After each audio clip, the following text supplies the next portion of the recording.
is Shit Talkin Sunday with the bros. I'm your bro franchise. I got my brother Gutter with me. As always, if you're new to the channel, you find something you enjoy, make sure you like, comment, and subscribe. Help the channel grow.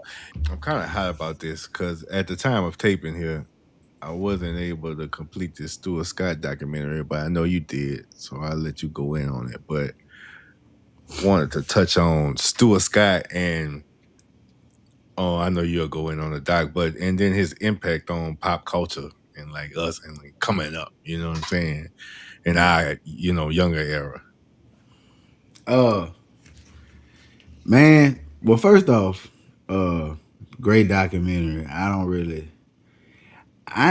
Movies, documentaries, they move. I'm not gonna say they don't move me emotionally, but they don't make me cry. I cried. I crowed. I crowed a good cry. I it was real. It was touching. We in that age now, bro. We a little older now, so like they making documentaries about stuff that we lived through. So, that was it's like seeing stuff and seeing that Rich Eisen monologue announcing when he died that morning. Like I can remember where I was in that moment. Like just kind of like I can remember where I was when the OJ verdict dropped. So Stuart Scott.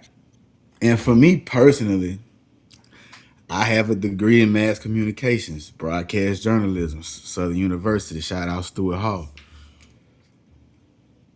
And I posted a picture today of me calling a Southern University basketball game, showing me kind of in my element in a time when I really thought that I was gonna try to be the next Stuart Scott, like literally. I have his bobblehead in my classroom. I meant to bring it to tonight and put it up here while we was talking about him. But I got a Stuart Scott bobblehead. He's iconic. That's the kind of words you use for somebody like him. He did for sports broadcasting what Allen Iverson did for the NBA. Similar. They brought our culture to the forefront of the platform.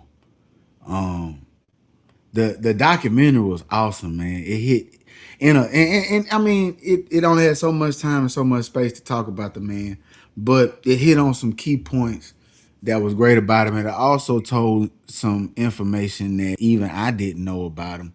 Which, when you know somebody or you look up to somebody and you know their story and it's already powerful, and then you start getting like these little hints of things that make it even more exaggerated, and almost kind of mystical, So like one of the things is, I mean, a lot of people knew he struggled with his eyesight. He was born with a condition that warped his cornea of his eyes, so it kind of affected his vision, especially in one eye. And then they tell the story, and I remember this. He went to the Jets training camp, right? And he was doing the story, but he was slick slide trying to make the Jets. Like Rich Eisen kind of touched on that. Like he was telling Rich Eisen, like, "What you think? I can't make the team? Like I can make the team." So he was like, "I'm about to go out here as a journalist, but I'm about to really go out here and try to like wow these motherfuckers into giving me a jersey." So he ended up getting hit in the good eye with a football, and he had to have surgery on that eye. He already has a condition, and so things happen where he ended up having like droopiness of the eyelid. You saw this stuff, He was away for a second, and then he came back, and then he had glasses on. He had one eye look lazy, but and still it didn't change his ability to broadcast. And what makes it even crazier now is people saying, "Hey, he couldn't see the teleprompter." Wow. That's equivalent to when people found out Jay-Z and Wayne wasn't writing their lyrics. You see what I'm saying?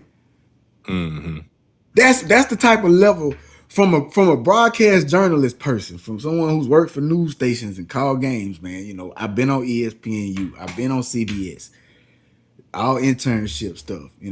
I told my wife one of my biggest regrets is that I didn't stick with this. I made my son watch the documentary because your nephew, he would be perfect for sports broadcast journalism. Like we watching the DVD, and shout out Bubba, man, shout out my BG. He like, oh, that's James Worthy played for North Carolina. That's when I called you. I'm like, how does he born in 2013? He taught my NBA players from the 80s and the 70s and back. You know what I'm saying? So Right. I'm making Right. I'm making him watch this to see this is somebody who loves sports, necessarily had to find out they couldn't play it because he has a heart condition, so he can't play it necessarily. But they found a way to be connected to it and ingrained Mm-hmm. in it through the artistry of it. And so, man, that was Stuart Scott. Stuart Scott really was an artist. Like he was somebody that took it and molded it in a way like it never was before. And like I said, you have these moments on the documentary where they talk about him. Yeah, the verbiage and all that. But to me, the biggest thing that stood out was this man for like half of the time we watching him was not reading the teleprompter. He was going off the top of his head, you know what I'm saying, and just calling the game. Like they pointed out the way he called Kobe's 81-point game. Mm. They was like the way he called it was almost as good as, if not better, than Kobe actually scoring that. Just the way he did it, and the way, and Shaq comes on the documentary and says, if he didn't call some of your highlights, you wasn't shit. You ain't really do nothing. Mm-hmm. The better your highlight was, you know, uh, but just an icon. They talked about the way he dressed. Even though by the time we saw him on SportsCenter and he was introduced to most of the world, he was wearing suits. But if Yeah. you knew him from his ESPN 2 days, he was dressing like some of your MC Hammer. You know what I'm saying? He was dressing like a lot of those guys. And but the great thing was when he got to the bigger platform of Sports Center, he still sounded like us.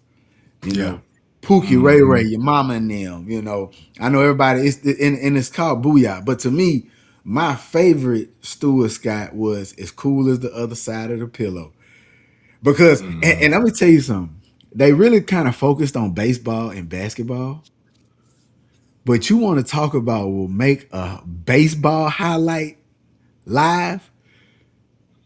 Hearing that booyah when somebody hit a home run. Oh Mm-hmm. man. Hey, bro, I'm getting tears in my eyes not thinking about it, bro. Cuz was raw. Hey, when I Mm-hmm. say you'll never get another one like him, he is the Babe Ruth, he the Michael Jordan, he the Wayne Gretzky, he all of that. You know what I'm Yeah. saying? He is that for sports broadcasting. And like I said, as somebody who does it or who's done it and still does it because we doing it right now. And this is him. This is bred by him. When you see all these brothers and sisters on ESPN, that's his children. That's his sons and his daughters. Like he Mm-hmm. bred that. He opened up that avenue. He the Jackie Robinson. You know what I'm saying? So and that's not to take nothing away from the Gumbles, Tom Jackson, you John know, Saunders. John Saunders, a lot of people that came before him. But as far as our culture, our generation, our vernacular, Yeah. he's the messiah of that. You know what I'm saying? He the one that opened up the gates and allowed us to sound like that on TV. So uh like the one he said, Q Janet Jackson, control, that like Mm-hmm. that, he intentionally went out there to put our culture on TV every night for people to see, and it was undeniable, even though people, as we know, tried to deny him. So, they talked about how his connection with the Olympics and really what propelled him into the spotlight was him, and this how God worked, man. You just so happen to have ESPN that night, and just that night they end up having a terrorist attack at the Olympics. So now everybody is watching you, Mm-hmm. and then when you deliver in that space that they think you will fold in, That's when your blessings and they talk about that. You know, his family talked about how, you know, all of a sudden his career just took off. Yeah. And he sacrificed being with his family, you know, to go do all these things and all these engagements. So, you know, one last thing I'll say that I appreciate as a man with two daughters, two young daughters, and seeing his connection with his two daughters, and even seeing how they speak of him now after he's gone. You know, as someone who don't have the most pristine relationship with my own parents, I think I always kind of like wanted as a goal. I just want my kids to be able to speak nothing but positive about me. You know, even if can't do everything, they know I tried my best. You feel me? You know, Hmm. I ain't lied to him, I ain't bullshit him. But to see his daughters and how his daughters just adore him, that tell you a lot about a person, man. You know what I'm saying? A child's reflection of their parent, especially after they're not here anymore and they have their own free will to say whatever they want to say about them because Yeah. they're not here no more, right? And they still uphold their dad, even when he not with their mom anymore. They got divorced. So that's Hmm. powerful to me. That just goes to speak what kind of man he was. You know, shout out Stuart Scott, bro. That was an awesome documentary. Um, he is our culture personified in the mainstream. He's one of the originators of what our culture is, what the rap culture is, you know, the hip hop culture, you know, in those mainstream eras that really has bled into everything now, like Paul Mooney said, now everybody want to be a nigga, but don't nobody want to be a nigga. You know what I'm saying? Hmm. So Hmm. he's the Allen Iverson. I love making comparison. He's really the Allen Iverson. He's the sleeve, he's the tattoos, he's the earrings, he's the jumpsuits on the sidelines. You know, and the greatest thing about him, what probably in the broadcasting, when you saw he was an actor kind of in a sense. He was, so his commercials, bro, his commercials were like some of the most A1. Like they put the one with him and LeBron uh on the documentary where LeBron playing with the printer and he can't get the printer working. And just it's so subtle. He just walked by, he goes, "Can't get it working, huh?" Chosen one. And he just walks off. Yeah. And if you know back then with the hyper LeBron and all that, like man, that's classic. And then to see guys that stamped like Shaq, you know, just so many guys, bro. Just it's amazing. And like I said, I can remember the day he died. I woke up that morning. I think I took Jace to daycare, and I remember I came back home and I was like, I'm gonna chill for a second before I go to work. And Rich Eisen came on. Or somebody, I think I saw it first, but then Rich came with them. I called in. I can't make it today. That Yeah. was kind of like, how all right, now I see how Michael Jackson fans felt when Michael Jackson died. You ain't had nobody after him. You've had guys like Stan Verrett, you've had guys, man. You've had guys, but you have not had somebody that was just a brand in themselves and be a sports broadcaster like that. And like I said, I don't think Hmm. you ever will. He really was that dude when it came to that mic and that camera. So, man, shout out to him. Much love to his daughters. Much love to his daughters. Like I said, I appreciated that much of the documentary just to see how they supported him. And then their recollection and their memories of him. That just like I said, says a lot about a person. Nah, that's a fact. That's a fact.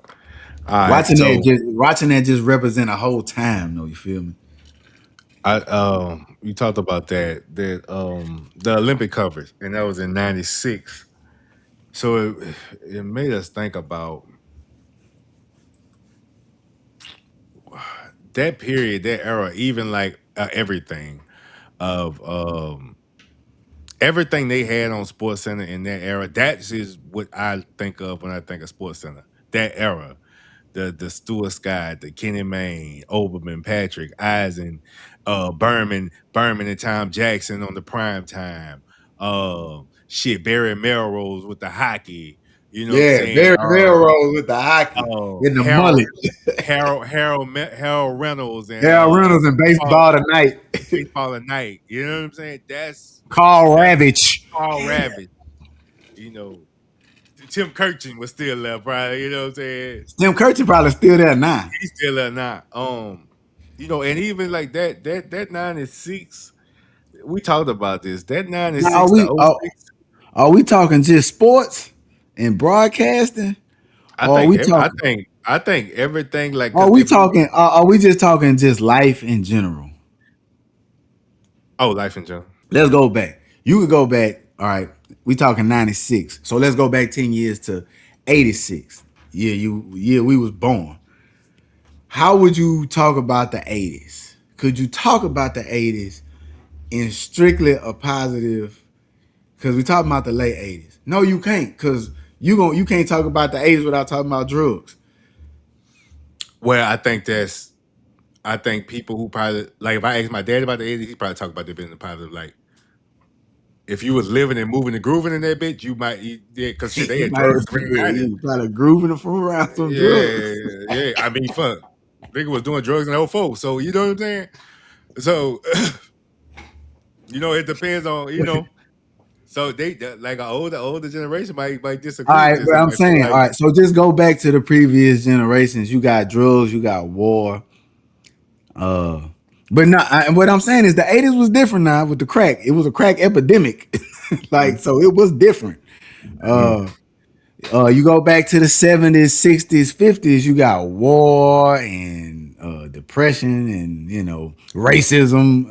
I ain't gonna lie. I fuck with the 70s. If I could pick a decade I that always I say fuck with that. the I 70s. think I've said this. I wouldn't have mind being born in the 50s so I could be in my 20s in the 70s.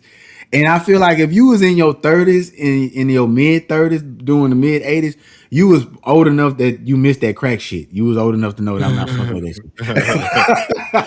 Kind of like how we were with the fentanyl. You Right, see what I'm right, saying? right, right. We ain't touching that. Like, we, like, right. So then you would have been 40s, in your 40s come 1996. Boy, you'd have been prime, boy. You'd have had money to invest in that tech bubble. You heard me? Mm-hmm. You'd have been investing in Disneyland and Apple and Microsoft and all that shit first popped off. You Mm-hmm. would have been 40 years old. Matter of fact, our parents. That's our parents. That's your dad and my dad. That's them. Mm-hmm. That's them. Mm-hmm. Mm-hmm. That's why they and this kind of off the topic, but we kind of should talk about this. They think we have it easier than them. Oh, I think so too, though. I agree with them on You that. think so?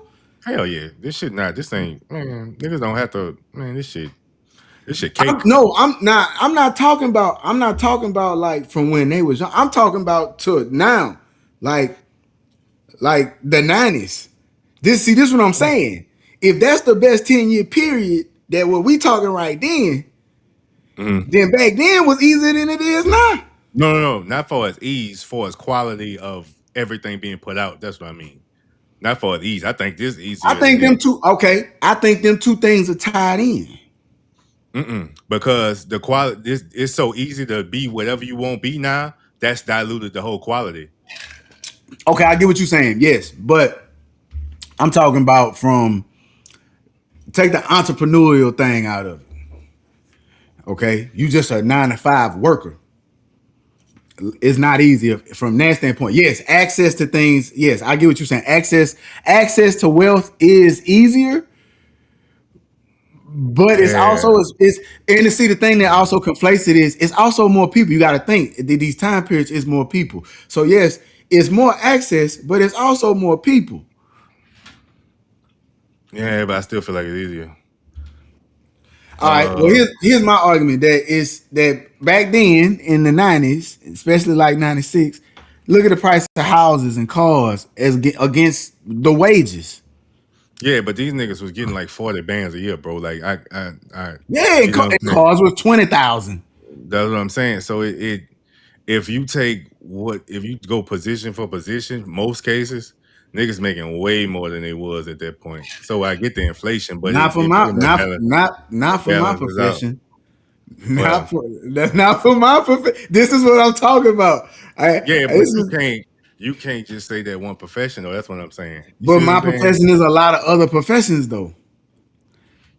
What you The, mean? when studies show that overall the percentage of increase from wages to far from income against what the average price of consumer goods is proportionate. The goods have gone up 4 times as much as wages has gone up. That's Yeah, the base of is it easier or harder? You got to gauge what we're making to what we're paying, and the gap now is way wider than what it's ever been. Like I tell my dad, but you was not. Hold you on, hold can't on. you can't take the hold on. You can't, but you just can't take the entrepreneurial part out of it. That's part of the game now. Niggas can make money so many ways. But are they making money though, franchise? Hell yeah, niggas out here making money. What are you talking about? Niggas out here Man, getting money. just because you see one person making money or even No, two no, people. no. It's I'm not talking about like everybody rich. Niggas making supplemental income out here, bro. Niggas getting money out here. A lot of ways, bro. Niggas getting it. It's a lot of ways to get money. It ain't it man, this shit wide open. This shit wide open on some it's kind of scary how wide open it is. Niggas getting money, bro. I mean, you can say that, but it's a lot of people struggling too. No, I understand that, but man, ain't nothing just stopping a nigga from just creating an idea and getting no money. Okay, well, and see, this is okay, and see, here's the thing: it's all about perspective. But you look at it like this, and I heard a what you call economist talking about this. He was like, yes, it's a double edged sword, basically. While you have more access to, like you said, make more supplemental income, start a business, LLC, be an entrepreneur. You also have a greater percentage of failing. Now, more than you Mhm. have less security. Basically, what I'm saying, you have less security now than you had back then. Our parents had way more security than us, even to the point now that we don't even know if the money we saving for retirement gonna be there. They didn't have these problems. Yeah, but I do feel that I get that, but Okay, my all right. Let people me change the wasn't wordage. my Let me people change. my Let me change people. the wordage. Let me change the wordage and see get your response, your reaction to this. I'm not gonna say easier. It's more complicated. Yeah, because you got too much shit. So right, I don't even have to argue that no more. I mean, okay, and even that'll be that. Now, I'm also say this too, and I'm not trying to throw a slur at the previous generations of fathers, but we different. I feel like our generation, and like again, this is kind of off, but I feel like our generation of fathers is kind of raw. We doing stuff that our dads didn't do. We going places our dads didn't go. Maybe I'm speaking personally, but I feel like I speak to a lot of niggas that be like, I do more than what my dad did for me. Not saying that they dad didn't do for him, you feel me? But and I use this as an example. I got 3 kids. I honestly can't tell you. I don't think I ever missed a doctor's appointment. I think I But think at the flip side, I don't ever think my dad ever went to a doctor's appointment I had.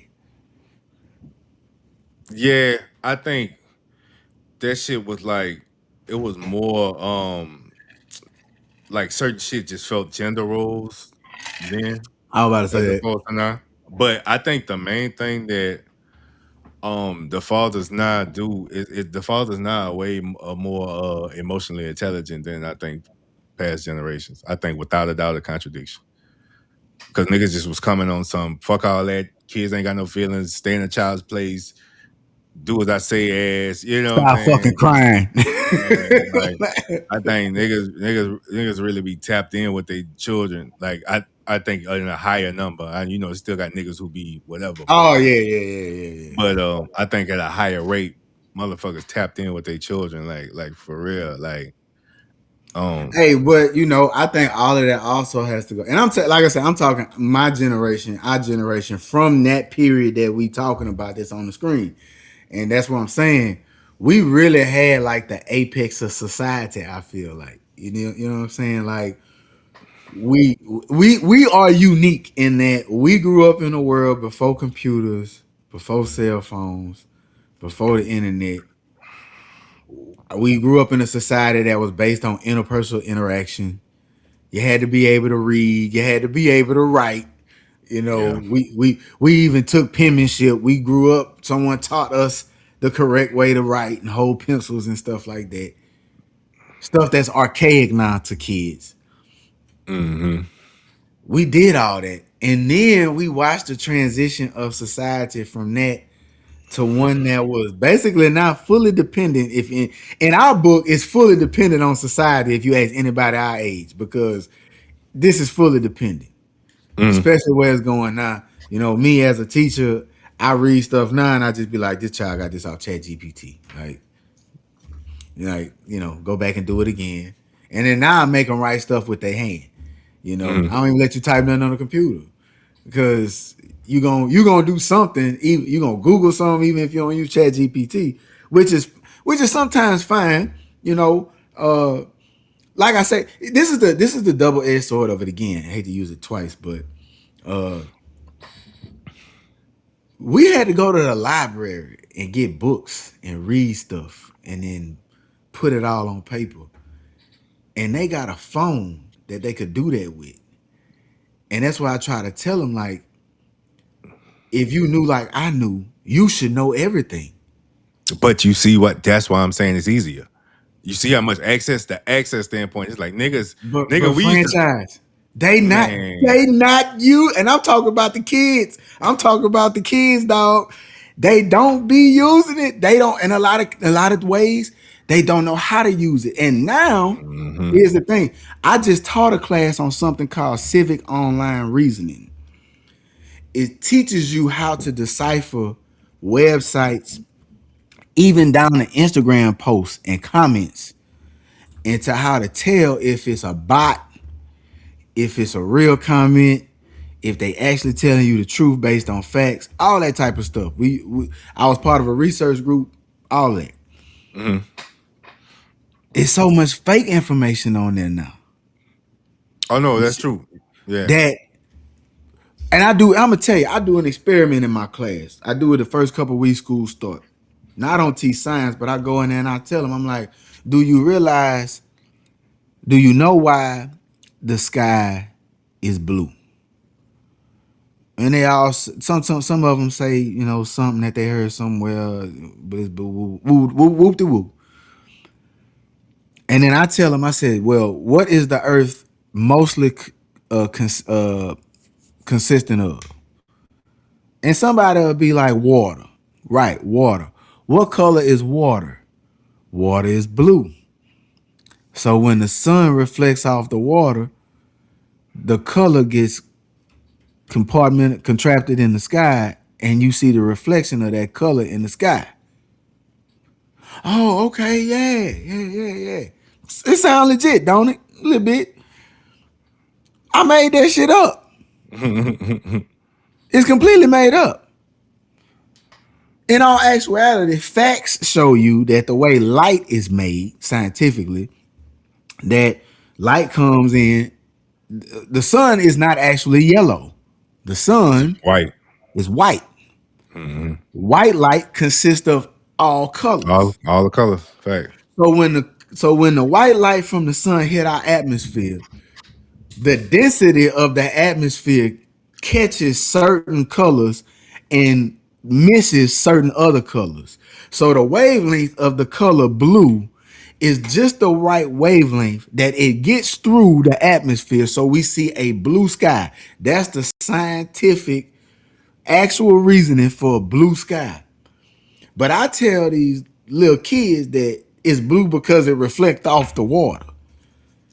Now I teach, and I say little kids, but these are high schoolers. These are 17, 18-year-olds. And they believe it. So, that just goes to show you that yes, There is more access, bro. But But you, we hey, but but we don't are not we are not before you move, educated. but before you move from that, like that's something I went over. Me and he did that last year. So That's you that's and the your thing. God. That's No, you. That's you. Okay. yeah, So yeah, see, that's fine. that's This the flip of what you just listen, told me. listen. The thing is easier because these motherfucking parents distracted with all this shit, all these distractions. Nigga, you got all the information right here. I say, man, hey, I tell I like, hey, when you get home from school, think about something you want to learn when you get in the car. We go research it. It's right there. We got all the shit. You see what I'm saying? But niggas so distracted won't she wanna be my baby boo and dance and shit.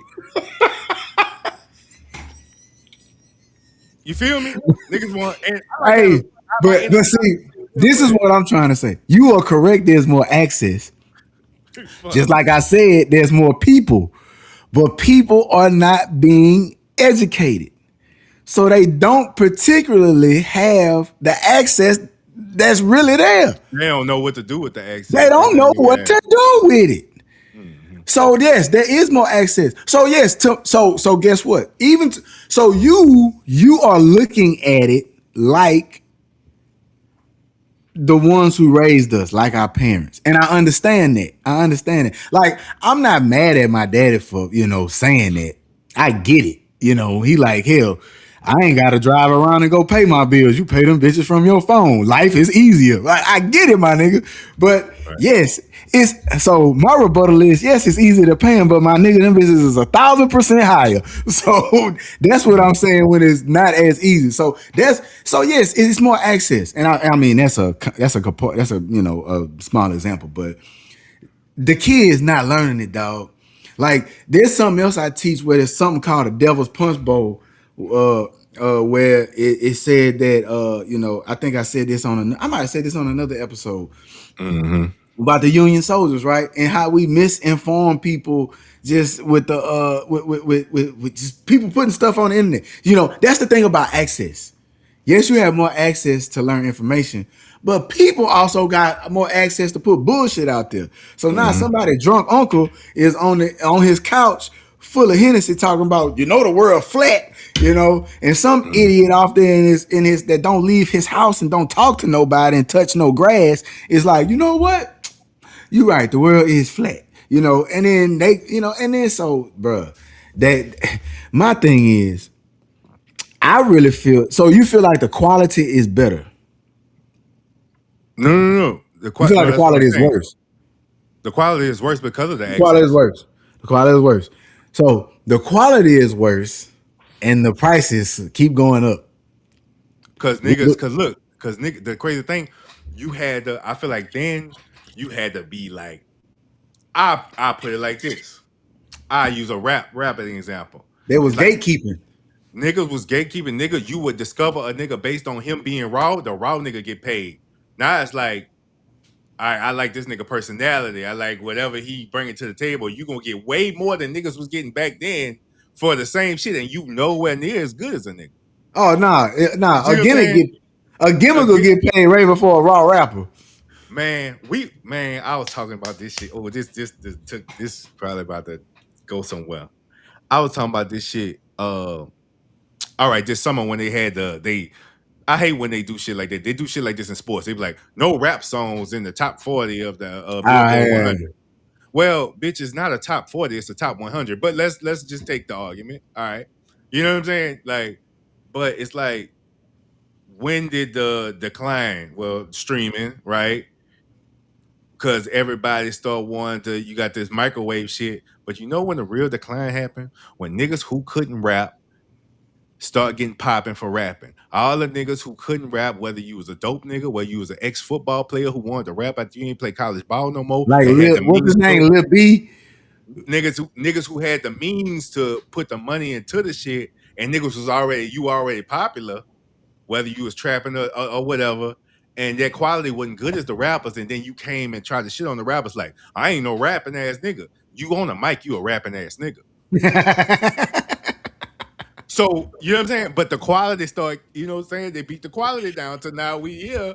And like, it is what it is. They always got raw underground rappers. They got niggas raw. But I'm just saying, like, I think it's just everybody could just get a yo. You know what I'm saying? Fuck, nigga done had buku yos in different spots just over the years. Our little office, apartment, bitch, put it in the corner over here. Nigga go in the hotel, pull up a, you know what I'm saying? So it's just like anybody could do it. And then if the believability there, nigga don't give a fuck if they raw no more. They don't give a fuck about the quality. It's the quantity.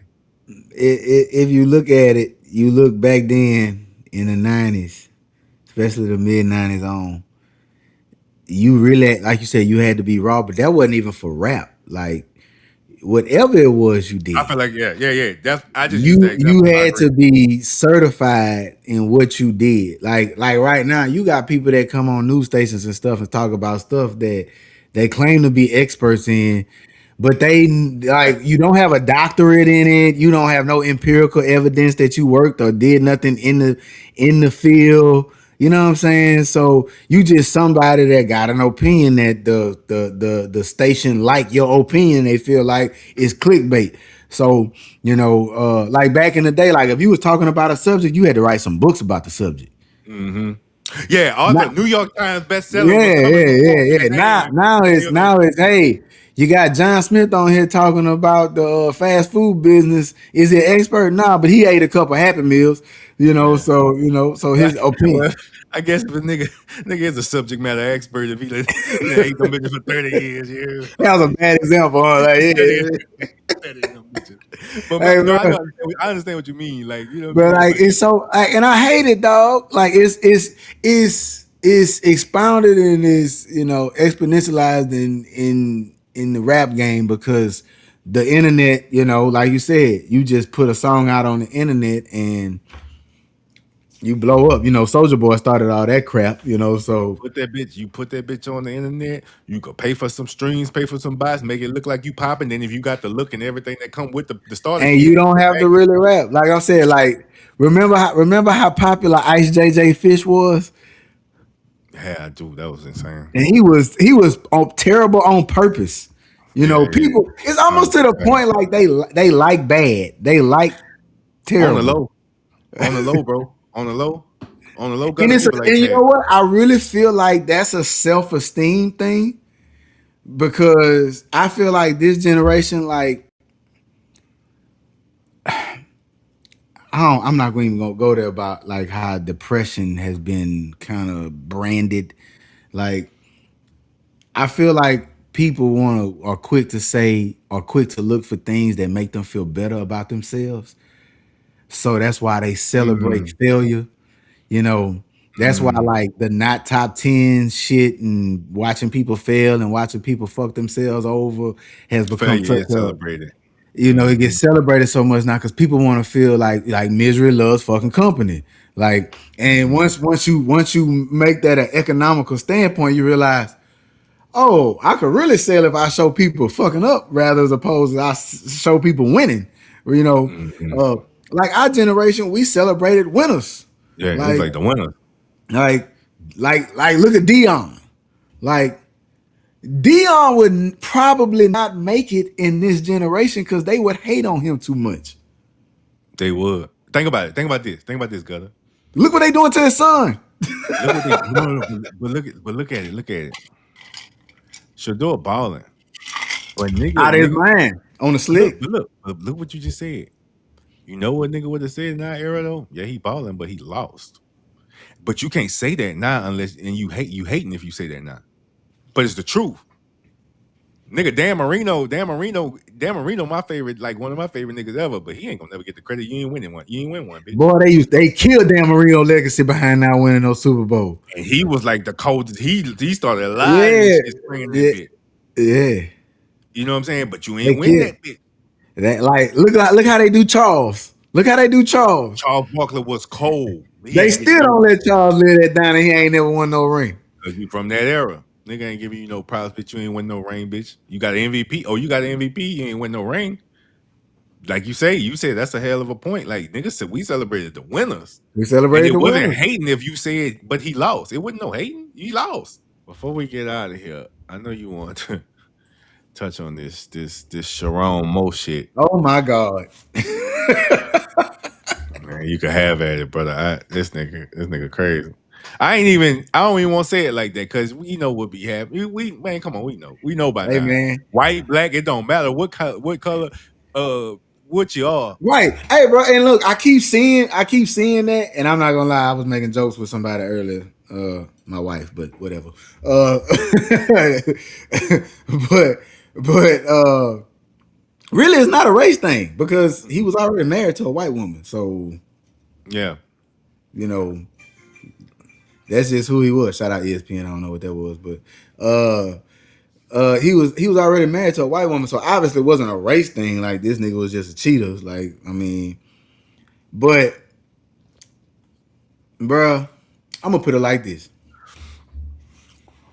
I saw somebody say, I don't understand why these guys in these big, powerful positions keep committing sexual harassment. What you mean you don't understand? I know broke niggas with no jobs that think they could get any bitch walking. So Mm-hmm. what you think a nigga making $30 million feel like? He Mm-hmm. probably walked in. He could walk in the building with his dick out. You Mm-hmm. know what I'm saying? Fact. What you In mean fact. you don't? What you mean you don't understand? Like, do you Bruh, not know niggas? like we talked about with that Brian Kelly shit.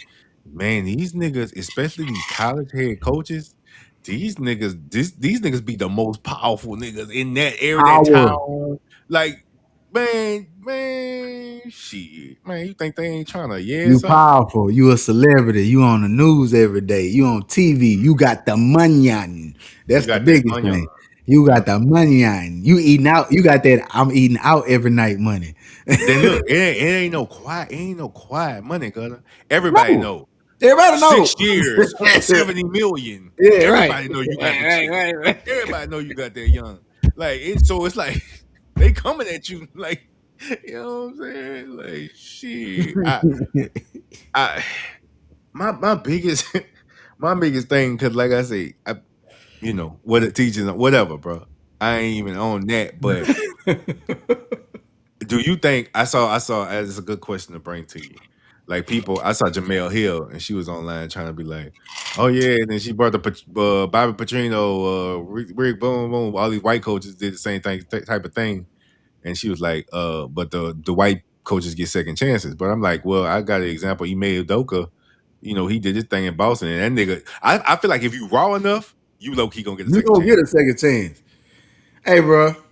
One thing we know about these major sports circles, they don't give a damn about no domestic violence. They don't care about that shit. They're like, right, bitch, go over here and rehabilitate yourself, bitch, and we gonna Hey, give you another year. hey, yeah. Like, you know what I'm saying? Go lay low for a couple years, let the public kind of forget about it. You know what I'm saying? Yeah, go coach at some last chance you ass shit, and then Mhm. we'll call you in about 2-3 years. You'll be right back to where you was. I mean, bro. I mean, okay. I'm not saying I condone cheating, but that's typical. I'm like that's why I say like when I saw people's response, I'm like, why are y'all surprised? But the part I'm twisting my lip at,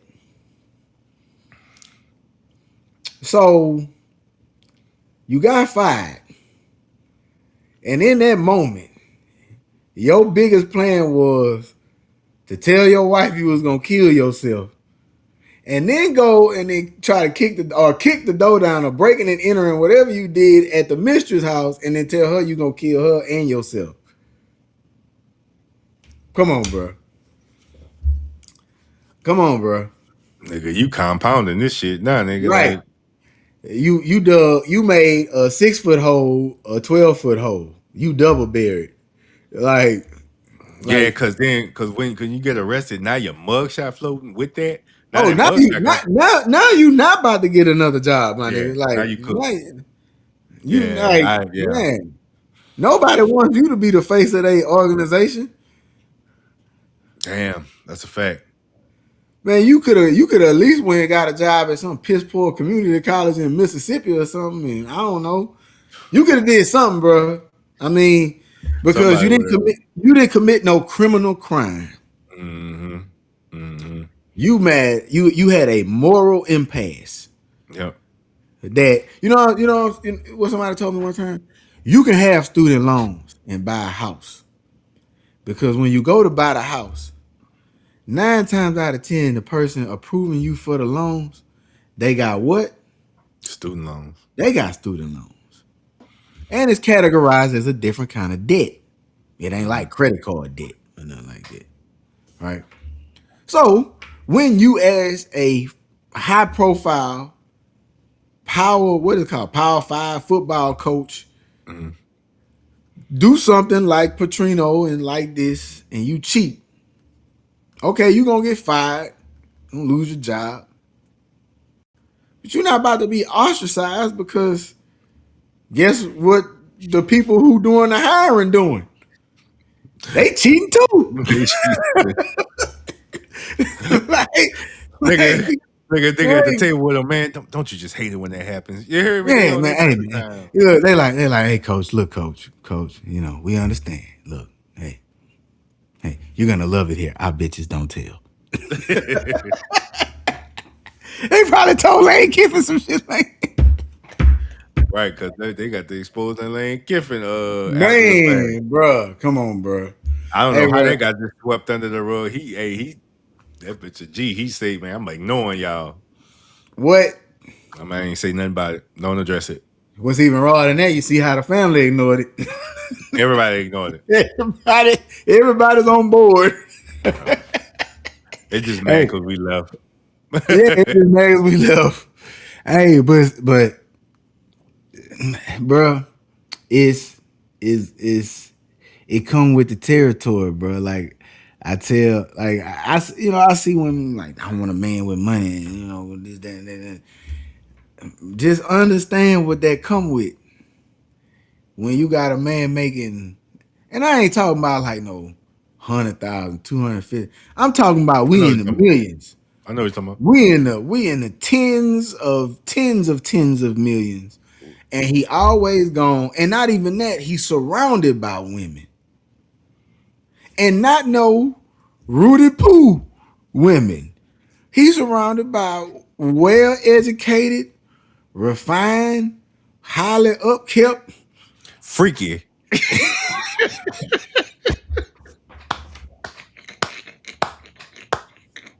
Don't forget Freaky. For real though, my bad, but it is facts.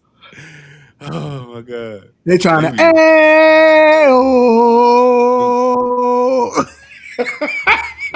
what what they trying to, hey coach. Yeah, they trying to fuck with coach. You hear me? yeah, what? Hey, they said he got the girl like a raise or something like that. Her title was like Oh, oh executive what? assistant to the head coach or something like that. What? Like you 30 knew what was going 32 on from the title. $32,000 raise. 58, 58, stone 90. I'm like, oh, he said, Executive assistant to the head coach. Like, bruh, if I came home and told my wife, yeah, I just hired this white girl as my executive assistant directly to me, man, Jericho look at me and be like, nigga, please. hmm, hmm, hmm, hmm.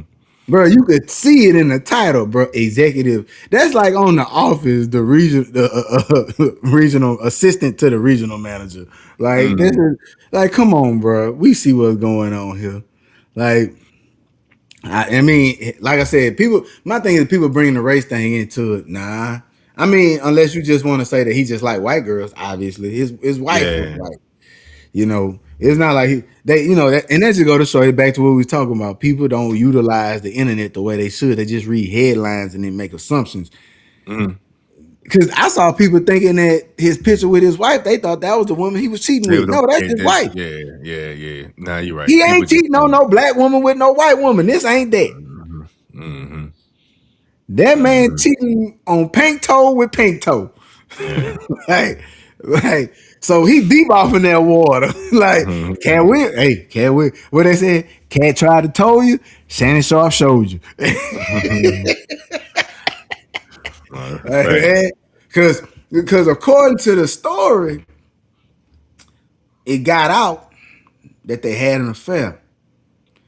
And the school did their investigation, and both of them initially denied it. So I guess she was on board. And then they said she walked up there yesterday morning, Wednesday morning, with the emails, the text messages, some receipts.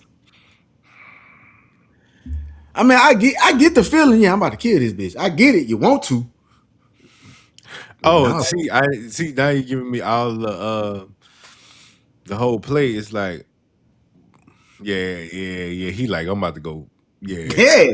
yeah. How to start how to UGK murder the beginning. I'm about to kill it, this hoe. Mhm. Bruh.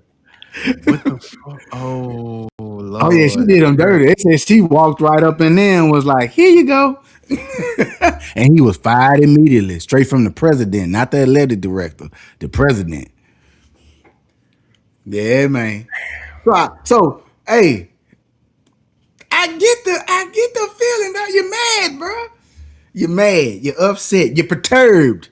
You're fâché. That's how we say in Mhm. Creole. You're fâché. But you, boy, you better act your skin tone. That boy Running went up on to these white women, with sharp objects. yeah, you when I heard the knife, I'm like, damn, I think he had pistols. I'm like, oh, he ain't got no No, Glock. when you skip the gun and go to the knife, you know how passionate it is. That's passion. Like, bitch, I want to feel you die. Oh, Like, but do something. You trying to I don't do want to shoot you from across the room. I don't want no distance. I want to be up on you. Like, so, I don't get the, like, hey, bro, I hate it, bro. I hate it when they do the, I'm about to kill myself. No, you're not. No, you're not. First off, everything you being accused of is narcissistic behavior. Narcissists do not kill mm, themselves. mm, like, they don't do that. They don't go mm. together. Damn, another one bites the dust. I hope he, find his way, however that go, however that look going forward. Y'all let us know what y'all think about today's episode. Siblings, y'all tap in with us. It's the bros. Got what you got on the way out. Man, y'all already know. Hey, listen, I know I tell y'all the same thing every broadcast. And I'm about to tell you the same one this time because y'all niggas don't learn. Beauty is on the skin deep, but ugly is to the bone. What I mean when I say that is, damn what you look like. Watch your attitude.